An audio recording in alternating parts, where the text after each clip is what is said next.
What's up, gamers? It's your boy Duck of the Stars back at it after a 2-week hiatus. That's right, because I am a college student. I did actually have to pay attention to finals. But as you can see here, we're gonna complete this little trilogy of unboxings here. Unfortunately, unlike the Series S and the Nintendo Switch OLED, this right here is used. I actually got it used. And I did get it about 2 weeks ago, so these impressions, I'm probably going to put, for clarity's sake, first impressions, but these won't be my exact first impressions of a console. However, I do expect a more in-depth review later, because these videos seem to be doing real well, and I'd like to keep that hype going. Go to inform you guys as well. So, without further ado, I'm going to show off the Xbox Series X. Let's go ahead and take a peek. On the side, we have a bunch of cool facts about the Series X. A lot of it relating to power. This is much like the Xbox Series S. However, this machine is way more powerful and can support native 4K 120p or 120 frames a second. God, if it was 120p, I don't know how any of us could survive, truthfully. Okay. On the back, we got the good old Master Chief. Good, because Halo Infinite just came out. You know, it was supposed to be a launch title with the Series X itself. However, that plan fell through, but we got it this year, and it was most likely worth the wait for 90% of people. It certainly was for myself. Okay. On this last side, we just have a photo of the console that we will be seeing very shortly. Okay. Trying to do this the easiest way possible. Oh boy. So here we have the console itself. Normally this would actually be in some kind of wrap. Oh, hope you guys like my shirt, by the way. I picked it out just for the holiday season. Anyways, here we have the console itself. And much like the PS5, it is gigantic. It is one of the tallest consoles out there. In fact, it's not even going to fit all the way on this view. I may have to. We can show it. Maybe we'll do. So again, you guys know what I look like now, so this is no big deal. But this is the Xbox Series X, and it is colossal. You know, this thing is like, dude, I don't even know. And I guess in American standards, it would be like a foot and a half, maybe. I wouldn't give the exact details. It's definitely at least 12 inches. Probably that relates to 20-ish centimeters. I feel like that's quite off. You know, if you're not from the Americas, please do let me know. I'm the Americas, north, the U.S. If you're not from the U.S., let me know in real world units. We're off in our own fantasy. Direct this down again, and we can look at some of the peripherals. And by some, I mean the only ones in here being a controller and the cables. So on the left side here, it's going to be, yeah, it's on the left for you guys. First and foremost, and of course these would be in wrap as well, plastic wrap. We have a AC adapter. Obviously it plugs right into the back of the system. A nice 4K compatible, very, I think they call it like ultra high speed HDMI. The same kind of stuff. I think it's the exact same materials you're going to get for the Xbox Series S as well. So expect one. On the right here, other than this piece of foam, we do have a controller. This time it is black to match the console. I genuinely prefer this much more over the white of the Series S. Normally there would be 2 AA batteries, but I already used up all of those playing Halo Infinite. So instead in here, I have rechargeable battery, which I do actually recommend quite a bit. Otherwise, you will go through plenty of money. Like, it's such a waste with all the AA batteries that this takes up. Granted, it does last a while, but I can guarantee you it is so much better. And the brand I got is actually from Atrix. That would be Atrix. It's what I recommend. It's worked well for me. I have two of them, one for my Series S, one for my Series X. I'm putting it in wrong. How splendid. Good? Yeah, we're good. Cool.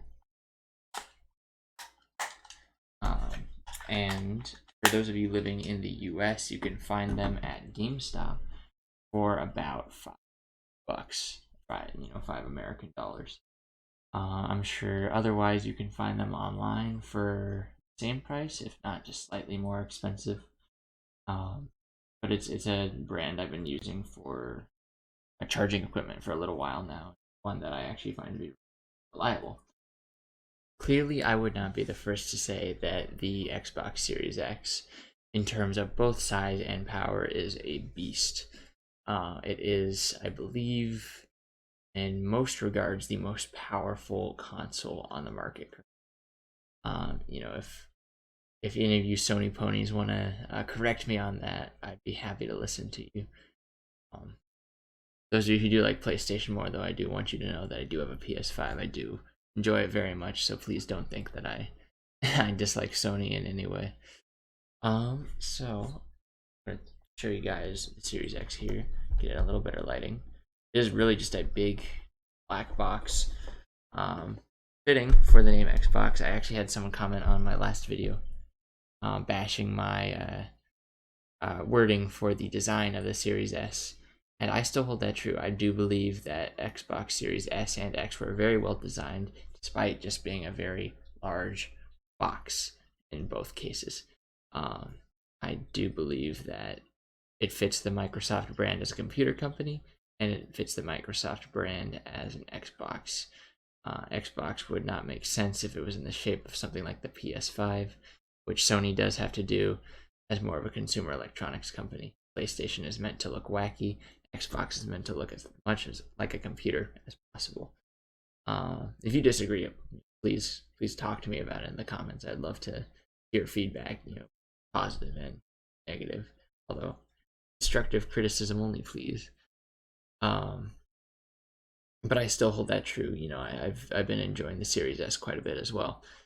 But the Series X is, it is a little more well designed. There is a much larger fan on the top. It's the part, I wish I had a better camera to show that off.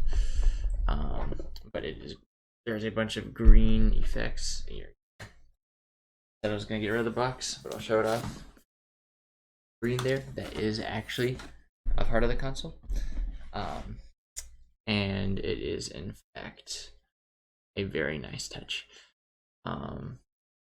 Both consoles were very well designed this generation, and I think to ignore that fact, that is subjective, but to ignore that would be to ignore what both brands stand for. And to make it look even more like a PC, we have plenty of stuff back here. There is one USB, I believe they're all 3.0, in the front here, and two in the back right there.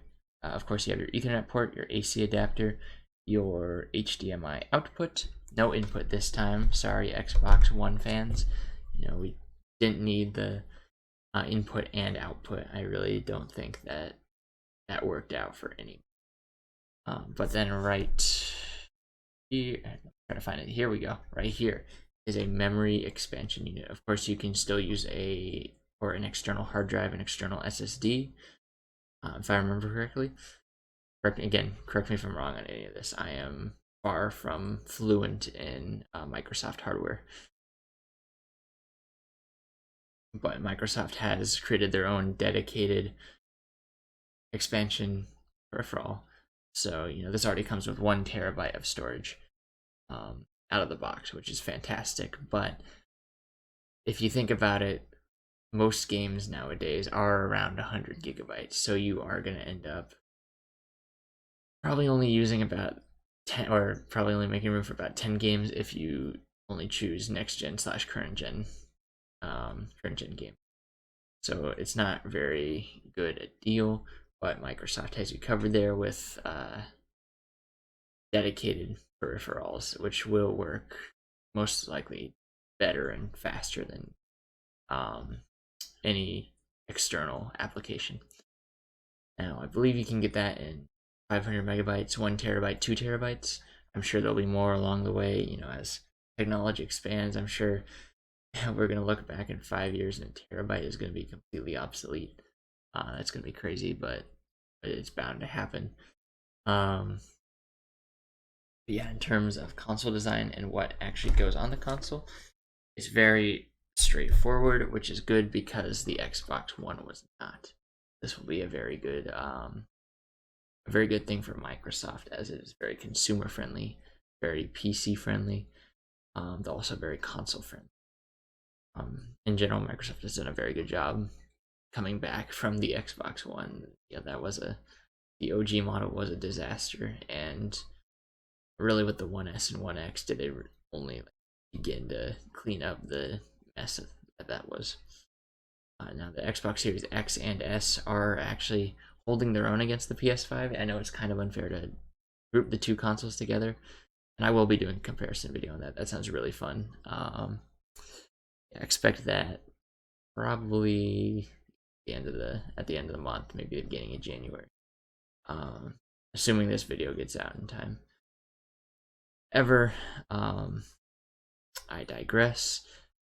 Both of these consoles are doing very well against the PS5. You would not be in the wrong at all to purchase one instead of a PS5. You're going to get, of course, no PlayStation exclusives, but Microsoft does have their own exclusives. People get mad when I know a lot of people get mad when we talk about Bethesda getting bought out by Microsoft. Say, well, Microsoft only gets exclusives because they buy things out. I want to remind you, Insomniac Games is not a core division of Sony or of PlayStation Studios. So keep that in mind, that it is a capitalist economy, and you are going to you are ultimately going to see companies buying out other companies in order to get better exclusives. And this thing is going to get some great exclusives. It already has great exclusives. Of course, I mentioned Halo Infinite that recently came out this month. Forza Horizon 5, I believe. I'm not big into the series, but if you're into racing, I've been told that this is one of the best of all time, especially in modern history.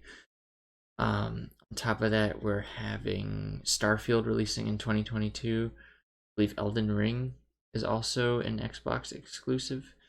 There are going to be plenty of multi-platform titles. 2022 is going to be a big year for the PS2 and Xbox Series X, as they can actually hopefully start stocking things again.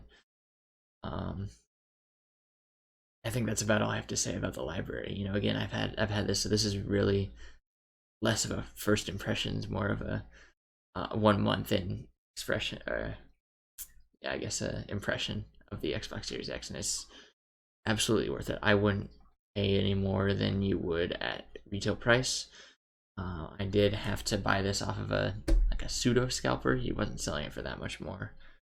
With the taxes in my living area, it honestly basically canceled out by that point. But I want to remind you guys that a lot of the games that are on this right now, you can run on Xbox One. It won't be to the degree that you can run it on Series X. It's gonna obviously look better on the newer hardware. But it's not worth paying a scalper right now. $700, $800. That's ridiculous. Especially because once the chip shortage ends, this is probably going to go down. Used versions of this will probably go for $400, if not less. So keep that in mind when you're buying this. And the Series S is a good substitute if you're okay with digital games. This is the big difference, that this has a disk drive. It's a little more powerful. Well, I shouldn't say a little more powerful. It's a lot more powerful. But the Series S can hold its own in a next-gen market. It's certainly better than the graphics of the Nintendo Switch, even the new OLED model. But that's, of course, no shock.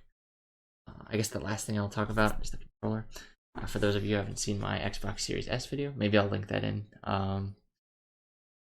please go do watch that. That is feel like a less comprehensive review, but it is an actual first impression. So if you're interested in seeing my actual first impressions of a next gen Xbox, that would be the video to view. Of course, the controller is the exact same as the Series S. People say it's very similar to the Xbox One, and to a degree, I agree. It looks very, very similar. I don't think most people can tell the difference between the two. This is a lot. More premium is the best way to put this. I'm playing around with the buttons right now, but of course the D-pad is greatly improved. The triggers, the bumpers in particular, are all improved. There's one more button. Still not sure what it does. Month in, no idea. However, you're not going to go wrong with these controllers, and I do believe they are backwards compatible as well with the Xbox One, because I do see this advertised as an Xbox One / Series X controller. Just some food for thought there. I have been rambling on a little too long, I think, at this point. I did notice with my last video that was very long. People didn't seem to mind it, evidently.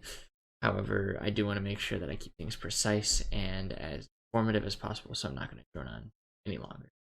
If you made it through this video, I would really appreciate it if you could leave a like and or subscribe if you're not subscribed already.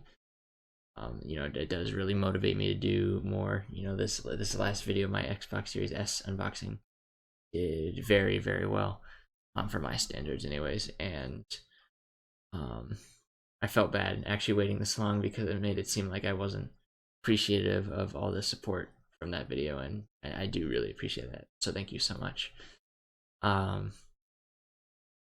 Although not much else to say there. Again, if you haven't already, please do like and sub. Even if I'm not the most entertaining person in the world, it does mean a lot to me. It does motivate me. I promise there's more high quality shit coming in the future.